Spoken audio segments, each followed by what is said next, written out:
नमस्कार, मी रुपाली तुमचं पुन्हा एकदा खूप खूप स्वागत करते आजच्या एका नवीन ब्लॉगमध्ये. सगळ्यांना सर्वप्रथम शुभप्रभात. आज लवकर उठलेली आहे. 5 वाजलेले आहेत अगदी तुम्ही बघू शकता. तर हॉलमधून मग मी बेडरूममध्ये आली. पहिली आधी लाईट लावून घेतली आणि विंडो ओपन केले. कारण माझं ना हे सकाळचं नेहमीचं रुटीन झालं आहे. आधी लवकर सकाळी जेव्हाही उठते ना मी, तर आधी मी विंडो सगळ्या ओपन करते. कारण मस्त अशी फ्रेश ना हवा येते आणि त्या हवेमुळे ना आपल्याला खूप जास्त प्रसन्नसुद्धा वाटतं आणि पॉझिटिव्हसुद्धा फील होतं. तर लगेचच मग मी नंतर गरम पाणी करून घेतलं आणि गरम पाणी प्यायली. माझी ही नेहमीची सवय आहे आणि ही सवय ना मला खूप फायदेशीर ठरलेली आहे. तर विंडोमध्ये बसून एक ग्लास गरम पाणी आहे ते मी प्यायली. त्यानंतर मग मी लागली क्लिनिंगला आणि पहिल्यांदा सगळं बाहेरचं क्लीन करून घेतलं. त्यानंतर मग आतलं रूममधलं क्लीन करून घेतलं. त्यानंतर मग माझी अंघोळ वगैरे या सगळ्या गोष्टी फ्रेश वगैरे झाली मी आणि मग मी सुरुवात केली देवपूजेसाठी. तर आज आहे शारदीय नवरात्र उत्सव सुरू झालेला आहे. सगळ्यांना नवरात्रीच्या खूप साऱ्या शुभेच्छा आणि आज पहिली माळ लागणार आहे आणि आजचा कलर जो आहे तो पिवळा आहे. सो मी सुद्धा इथे ना पिवळ्या कलरची साडी घातलेली आहे. तुम्ही बघू शकता छान अशी साडी नेसली आहे आणि ही साडी ना खूप छान अशी व्यवस्थित नेसली जाते कारण कॉटन आहे त्यामुळे ना अगदी अंगाला व्यवस्थित बसते आणि यावरती चिकनकारीचं ब्लाऊज जे आहे ते मी मॅच केलेलं आहे. तर आधी देवघराची क्लिनिंग करून घेतली. त्याचबरोबर बाकीच्या गोष्टी आहेत त्या सगळ्या काढून घेतल्या जेणेकरून ना मला पूजा करायला सोपं जाईल आणि मंगल कलश आहे ना तो सुद्धा मला आज व्यवस्थित असा सजवायचा आहे आणि त्याचबरोबर ना मी यावर्षी अखंड दिवासुद्धा लावणार आहे. तर त्याचीसुद्धा तयारी करत आहे. त्याआधी मी दुसरा एक दिवा जो आहे तो प्रज्वलित करून घेतलेला आहे. असं म्हटलं जातं ना की कोणतीही पूजा तुम्ही करता किंवा कुठल्याही पूजेची सुरुवात करता तर सर्वप्रथम ना दिवा लावला जातो.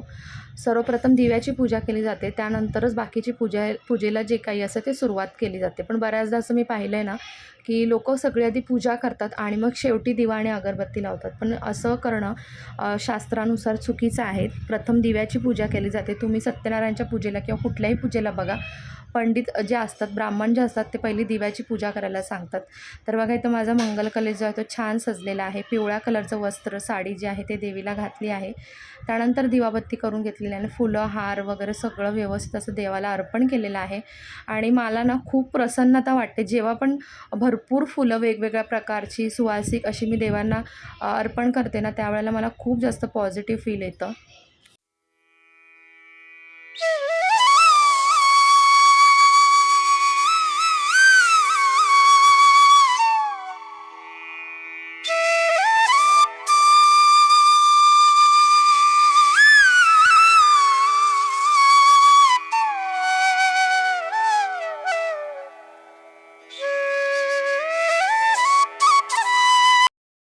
तुम्हाला सगळ्यांना शारदीय नवरात्राच्या खूप साऱ्या शुभेच्छा. आज आहे पहिली माळ आणि रंग जो आहे तो पिवळा आहे. सो मी सुद्धा पिवळ्या कलरची साडी जी आहे ती परिधान केलेली आहे. त्याच्यावरती असं चिकनकरीचा ब्लाऊज मॅच केलेला आहे. तर माझा आजचा लूक कसा वाटतो मला कॉमेंट सेक्शनमध्ये जरूर सांगा. आणि ज्यांच्या घरी घटस्थापना केली जात असेल ना तर त्यांच्या घरी आज घट बसवले गेले असतील आणि आमच्याकडे तर गावी घट बसतो त्यामुळे मी इथे नॉर्मली जशी आपली घरातली पूजा असते तर तशीच केलेली आहे आणि ती तुमच्यासोबत शेअरही केलेली आहे की कशाप्रकारे मी देवाची पूजा केलेली आहे. आणि स्कूल होतं ना मुलांचं आज त्यामुळे सकाळी लवकरच उठली आणि सगळं पूजा वगैरे आवरून घेतली आणि तसं पण सकाळची पूजा जेव्हा आपण करतो ना तर प्रसन्न वाटतं आपल्याला, फार उत्साह येतो आणि सगळ्या गोष्टी लवकरसुद्धा होतात. त्यानंतर मी पूजा केली आणि मग थोडंसं पठण केलं आणि मुलांचं आवरून त्याला स्कूलला सोडलं आहे. लोलोसुद्धा स्कूलला सोडून आली. तर आता त्याला घ्यायला जायचं आहे तर मी आता घेऊन येईन आणि त्यानंतर माझं बाकीचं काही रुटीन असेल ते तुमच्यासोबत शेअर करेन. ही मुंबईची माऊली देवी आहे तर ती लोलोच्या स्कूलच्या जवळच आहे. सो येता जाता रोज त्याचं दर्शन होणारच आता. तर आज प्रथम दर्शन घेतलं आणि घरी आली. त्यानंतर हा इव्हनिंगचा व्लॉग आहे. म्हणजे इव्हनिंगला मी सुरू केला त्यानंतर. तर इथे स्वयंपाक करायचा होता मला. पालक डाळ करणार होते मी आज. त्यासाठी सगळं चॉप करून घेतलं होतं आणि त्याचबरोबर बाजरीच्या भाकरी करणार होती मी आणि मस्त असं जेवणाचा आज बेत होता. तर सगळ्यांसाठी जेवण रेडी करत होते मी. तुम्ही बघू शकता अगदी सिंपल अशी मी ना पालक डाळ करते पण खूप टेस्टी बनते. यामध्ये फक्त एवढंच आहे ना की पालक डाळ करताना कांदा जो आहे तो ना उभा चिरायचा त्यामुळे ना खूप छान फ्लेवर पण येतो आणि दिसायलाही सुंदर दिसतं. त्यानंतर इथे बाजरीच्या भाकरी तुम्ही बघू शकता त्यासुद्धा बनवत आहे मी कारण संध्याकाळच्या आमच्याकडे मोस्टली ना बाजरीचीच भाकरी असते. आणि खूप टेस्टी लागते कारण गरम गरम असते आणि झटपट खाल्ली जाते, त्याच्यामुळे खूप जास्त टेस्टीसुद्धा लागते. तर इथे बाजरीची भाकरी, त्यानंतर पालक दाल माझी जवळजवळ झालेली आहे. तर डाळ जेव्हा पण मी करते ना तेव्हा ह्याला बॉईल करायला लावते कुकरला. त्यानंतर बॉईल केलेली डाळ जी असते ना ती विक्सच्या साहाय्याने किंवा मग रवी वगैरे असतो त्याच्या साहाय्याने ना मिक्स करून घेते, ज्यामुळे ना डाळ एकजीव होते आणि खूप छान टेस्टी लागते. तर कुकर थंड झालेला आहे आणि तुम्ही बघू शकता डाळीचं टेक्स्चर किती सुंदर झालेलं आहे. तर इथे मस्त अशी आपली डाळ जी आहे ती तयार झालेली आहे आणि याला मी घोटून घेणार आहे छान प्रकारे. यामुळे ना डाळ खूप जास्त टेस्टी बनते आणि थोडीशी ही डाळ घट्टच करायची, ज्यामुळे ना खूप टेस्टी लागते. आणि मी वेगळी अशी आज भाजी बनवली नव्हती, तर अशी पालक डाळ बनवली सोप्पं असं, कारण त्या जेवायलासुद्धा मुलं आणि हेच होते, त्यामुळे मग सिंपल अशी बनवली. वरून छान अशी ना फोडणी दिली तुपाची, लसूण आणि त्याचबरोबर कढीपत्ता, एखादी लाल मिरची सुकी आणि छान असं मिक्स करून ना त्याची जर तुम्ही फोडणी दिलीत ना तर त्याची टेस्ट जी आहे ना ती अजून एन्हान्स होते. नक्की अशा प्रकारे ना तडका देऊन पालक डाळ करून बघा, खूप जास्त टेस्टी लागते. तर जेवण वगैरे आमचं आता आवरून घेतो. जेवण वगैरे आवरलेलं आहे आणि थोडंसं निवांत बसलेलो आहोत आम्ही आणि जायचं होतं ॲक्च्युली आज आरतीसाठी, जिथे आमचं जुनं घर होतं, तर तिथे आम्हाला जायचं होतं आरतीसाठी मंडळामध्ये. पण काय झालं ना, मला थोडंसं काम वगैरे सगळं आवरायला थोडासा उशीर झाला, म्हणजे ऑलमोस्ट जेवायची वेळ झाली. मग त्याचं बाहेर पडल्यानंतर थोडासा वेळ तर जातो, मग पुन्हा जेवायला उशीर झाला असता आणि मग झोपायला, कारण सकाळी मलासुद्धा लवकर उठायचं आहे. आजही 5 वाजता उठले तर उद्याही उठायचं आहे. सो त्यामुळे म्हटलं चला आपण आज नको उद्या. तर हा नवरात्रीतला दुसरा दिवस आहे, नेक्स्ट डे ब्लॉग आहे आणि आजही अर्ली मॉर्निंगला उठणं झालं होतं आणि उठल्यानंतर प्रथम सगळं आवरल्यानंतर देवपूजा करायला घेतली आणि आज पूर्ण व्यवस्थित अशी देवपूजा, म्हणजे देवांना क्लीन वगैरे करायचं नाही आहे, तर फक्त बाशी फुलं वगैरे जी असतील तर ती काढून घ्यायची आहेत, मंगल कलशाचं वस्त्र बदलायचं आहे, रांगोळी वगैरे काढायची आहे पुन्हा आणि छान अशी ताजी फुलं देवाला अर्पण करायचे आणि मग दिवाबत्ती करून घ्यायचे आहेत आणि मग हे सगळे उठल्यानंतर आरती वगैरे जी आहे ते आम्ही करणार आहोत. तर आज कलर आहे ग्रीन, त्यामुळे मी सुद्धा इथे ग्रीन कलर वेअर केलेला आहे आणि मंगल कलशालासुद्धा ग्रीन कलरची साडी घातली आहे, तुम्ही बघू शकता. तर आता ते फुलं वगैरे जे आहेत ना ती अर्पण करून घेते. आज मोगऱ्याचा गजरे जे होते ना तर त्याचाच हार बनवलेला आहे मस्त असा आणि मला ना मोगऱ्याचे गजरे म्हणजे सुवासिक फुलं जी असतात ना ती फार आवडतात, कारण घरात पण ना एक वेगळा छान असा फ्रॅग्रन्स येत राहतो फुलांचा आणि आपल्यालाही प्रसन्न वाटतं. जेव्हा देवघर सजलेलं असतं ना तेव्हा मनाला खूप जास्त प्रसन्नता वाटते. तुम्ही नक्की करून बघा, मला तर फार प्रसन्न वाटतं. ही पॉझिटिव्ह गोष्ट आहे माझ्या लाईफमधली, की देवांची पूजा, देवघर सजवणं, हे सगळ्या गोष्टी जर असतील ना तर माझा दिवसही छान जातो आणि मनाला खूप पॉझिटिव्हिटी येते, काम करायला उत्साह येतो आणि मला ना या सगळ्या गोष्टीत कधीही थकायला होत नाही. देवपूजा करताना मला कधीही थकल्यासारखं वाटत नाही, अगदी 2 तास पूजा असू दे किंवा 1 तास असू दे. तर इथे दिवाबत्ती माझा जवळजवळ झालेला आहे, अगरबत्ती वगैरे देवाला दाखवून घेतली आणि आज मी गजरासुद्धा घातलेला आहे.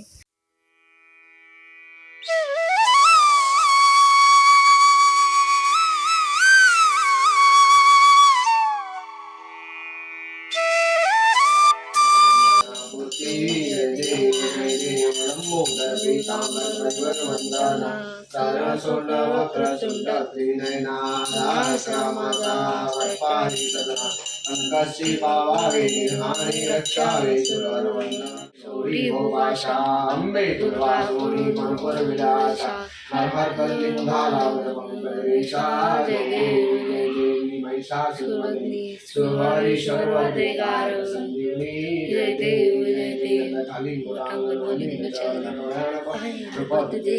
तर सगळं आवरल्यानंतर प्रज्ञाला स्कूलला पाठवलं, त्यानंतर मी लोलोला घेऊन स्कूलला गेली आणि येता येताना म्हटलं देवीचं दर्शन करूया, कारण ही देवी जी आहे ना ती लोलोच्या स्कूलच्या जवळच आहे आणि आपल्याला लहानपणापासून ना, म्हणजे आम्हाला तरी लहानपणी अशी सवय होती की घटस्थापना जेव्हा व्हायची ना तर मंडळातल्या आजूबाजूच्या देव्या असायच्या ना तर आम्ही साडी पाहण्यासाठी, देवीचा लूक पाहण्यासाठी साडीमधला अगदी धावत सकाळी जायचो आणि मस्त बघायचो की देवी किती छान नटलेली आहे वगैरे.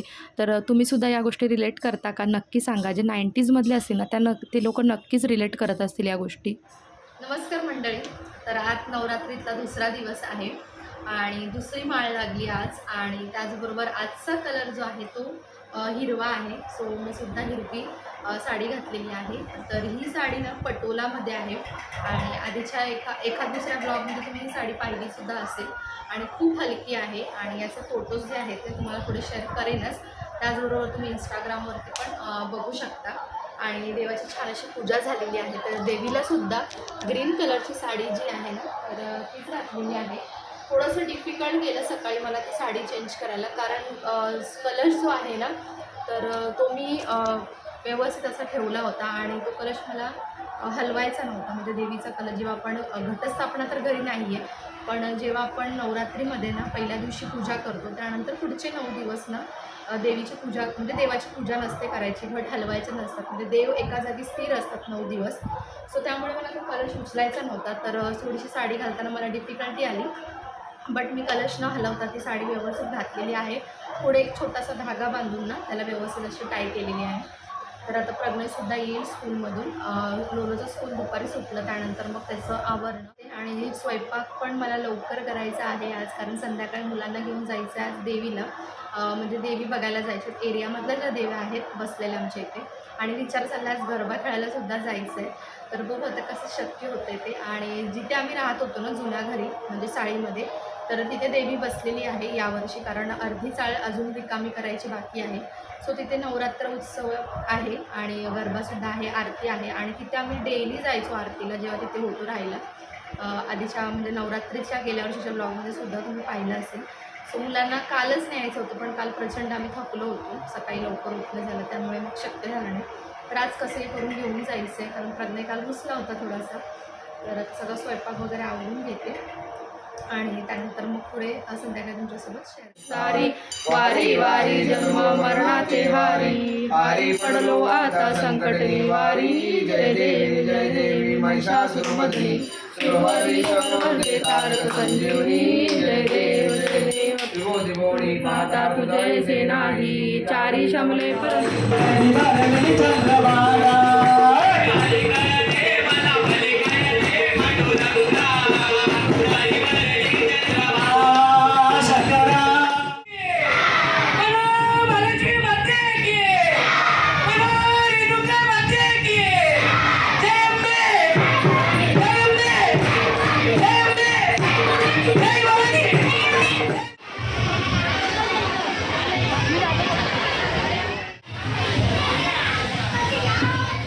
तर घरातली आरती केली. त्यानंतर मग आम्ही आलो मंडळामध्ये.